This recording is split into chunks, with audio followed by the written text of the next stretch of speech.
नमस्कार, न्यूज़ पर स्वागत है आपका। मैं हूं आपके साथ सुहानी मलिक। लोकसभा चुनाव के मुहाने पर खड़ी बीजेपी के सामने अब अपने कोर वोटर को सहेजने की बड़ी चुनौती है।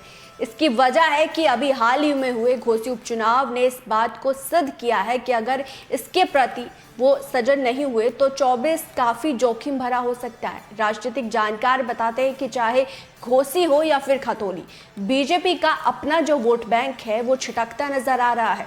खतौली में जाट, गुज्जर, दलित और मुस्लिम विपक्ष की ओर चले गए, लेकिन बीजेपी अपने परंपरागत वोट ब्राह्मण, क्षत्रिय, त्यागी जैसे वोटों को सजोने में नाकाम रही। खतौली में 44 बूथों पर गठबंधन तो 25 बूथों पर बीजेपी जीत सकी।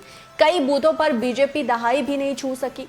इन सभी जगहों पर मिश्रित वोटर्स थे। वहीं घोसी उपचुनाव के मतदान में अगर हम वोट की बात करें तो कुल 2,17,571 वोटों में से सुधाकर सिंह को 57% वोट हासिल हुआ, जबकि दारा सिंह चौहान को 37% ही वोट मिला। ये साफ संकेत है कि कार्यकर्ता की अनदेखी और प्रत्याशी बाहरी होना पार्टी के लिए जोखिम भरा रहा। इस चुनाव में उनका जो वोट बैंक है, चाहे वो राजभर हो, वैश्य हो, क्षत्रिय हो या फिर ब्राह्मण हो, सभी खिसकते नजर आ रहे हैं। वोटर्स ने उम्मीदवार के साथ बीजेपी से भी नाराजगी दिखाई है। इसे बचाए रखने की बीजेपी के लिए सबसे बड़ी चुनौती है। घोसी में सपा गठबंधन के उम्मीदवार लगभग हर वर्ग को साधने में न सिर्फ कामयाब रहे, बल्कि बीजेपी के वोट बैंक में सेंधमारी करने में भी उन्हें सफलता मिली। घोसी की राजनीति पर नजर रखने वाले लोगों का मानना है कि घोसी सीट बीजेपी के हाथ से फिसलने में दारा सिंह चौहान का दल बदलना सबसे बड़ा कारण रहा।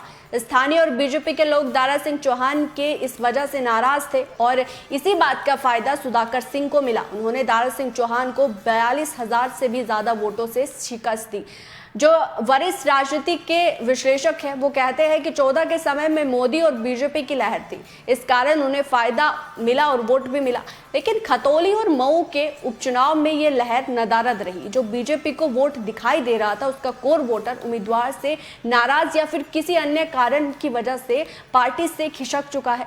सुधाकर को मऊ में करीब 58% जो वोट है वो है, और इस बात का संकेत है कि केवल यादव और मुस्लिम ही नहीं, उन्हें सामान्य वर्ग जैसे कि राजभर, भूमिहार, निषाद और दलित ने भी वोट दिया है। बीजेपी को साफ संदेश है कि मतदाता हर समय आपके लिए नहीं है। लोकसभा चुनाव को लेकर जिस प्रकार विपक्षी एकता बना है, उससे बीजेपी को कड़ी चुनौती मिल सकती है। अगर बीजेपी ने 24 में प्रत्याशी चयन में या फिर रणनीति में कोई भी जोखिम लिया तो इसकी चुनौती बढ़ सकती है। कई दशक से यूपी की राजनीति में जो जानकार है वो नजर रखते हैं, उनका कहना है कि बीजेपी का जो कोर वोटर होता है वो उनकी अपेक्षा पूरी नहीं होती तो उन्हें झटका देता है। पार्टी के लोग कहते हैं कि जब कोई बड़ा चुनाव होता है तो हमारे साथ नजर आता है। ये पार्टी के अंदर की धारणा, मध्यम वर्गीय कर्मचारी हो या फिर व्यापारी हो, उपचुनाव जैसे झटके देते हैं। उन्होंने कहा एक बड़ा वर्ग ऐसा सोचता है कि जो अपेक्षाएं पूरी नहीं हुई तो वो दूसरी ओर रुख करते हैं। लोगों में ये सोच देखने को मिलते हैं कि इस सरकार ने 10 सालों में इतना ही मिला और दूसरे को देखते हैं। दूसरा फैक्टर जाति और धर्म का कॉम्बिनेशन है जो बीजेपी को नुकसान पहुंचाता है।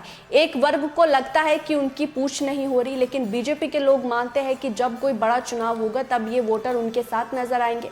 तो वहीं बीजेपी के प्रदेश प्रवक्ता अनिल दुबे वोटर से चिटकने वाली बात से इत्तेफाक नहीं रखते। उनका कहना है कि बीजेपी के साथ जो भी वोटर है वो पूरी मजबूती के साथ पार्टी के साथ है, लेकिन ये दो जो उपचुनाव हुए हैं, चाहे वो खतौली का उपचुनाव हो या फिर मऊ की घोसी सीट का उपचुनाव हो, दोनों ही जगह बीजेपी को मुंह की खानी पड़ी और यहाँ विपक्ष भारी मतों से जीता है। बहरहाल अब देखना होगा कि 24 में क्या बीजेपी कोई रणनीति बनाती है या फिर एक बार फिर से ऐसा ही हमें उदाहरण देखने को मिलेगा। बहरहाल इस रिपोर्ट पर आपकी क्या राय है, आपको क्या लगता है, वो जरूर कमेंट बॉक्स में बताएगा। मेरे साथ फिलहाल इतना ही, मुझे दीजिए इजाजत। नमस्कार।